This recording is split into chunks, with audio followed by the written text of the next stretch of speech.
Vous, quelle est votre position vis-à-vis de l'Union européenne, Patrice Huiban? On a d'un côté justement ces Français qui aspirent à une position forte au sein de l'Union européenne, un certain retour de la souveraineté sans pour autant se couper de cette Union européenne qui pourrait être comme l'aboutissement aussi d'une idée plutôt civilisationnelle de l'Europe. Et puis on a les autres, ces Français qui eux expliquent qu'aujourd'hui l'Union européenne, ça nous coûte beaucoup plus que ça nous apporte, ça entraîne notre chute et que donc il faudrait définitivement couper les ponts. Là, pareil, c'est du bon sens. Vous savez, l'empereur Napoléon Ier disait la haute politique, c'est le bon sens appliqué aux grandes choses. Par conséquent, il y a deux écueils évités. C'est le Frexit. Mm. Pourquoi? Parce que c'est de la démagogie pure.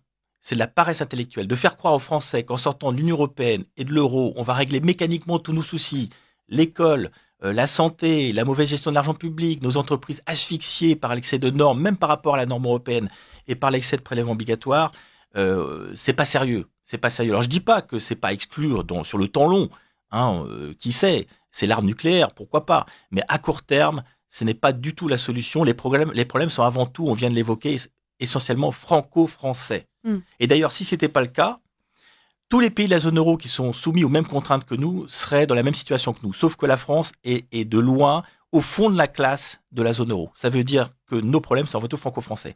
L'autre écueil à éviter, c'est l'Europe supranationale. Parce qu'on n'a jamais vu une tentative supranationale sans l'accord des nations réussir.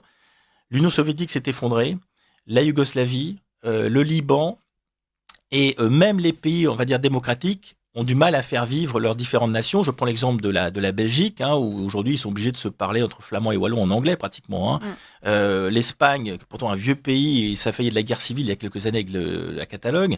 Même le Royaume-Uni a du mal à faire tenir ensemble ces quatre nations. Il y a les Écossais qui régulièrement veulent prendre le large.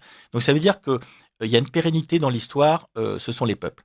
Et aujourd'hui, si l'Europe continue à se construire en voulant concentrer tous les pouvoirs à Bruxelles sur le dos des peuples et en transformant leurs représentants légitimement désignés en boîte aux lettres, l'Union européenne finira par s'effondrer.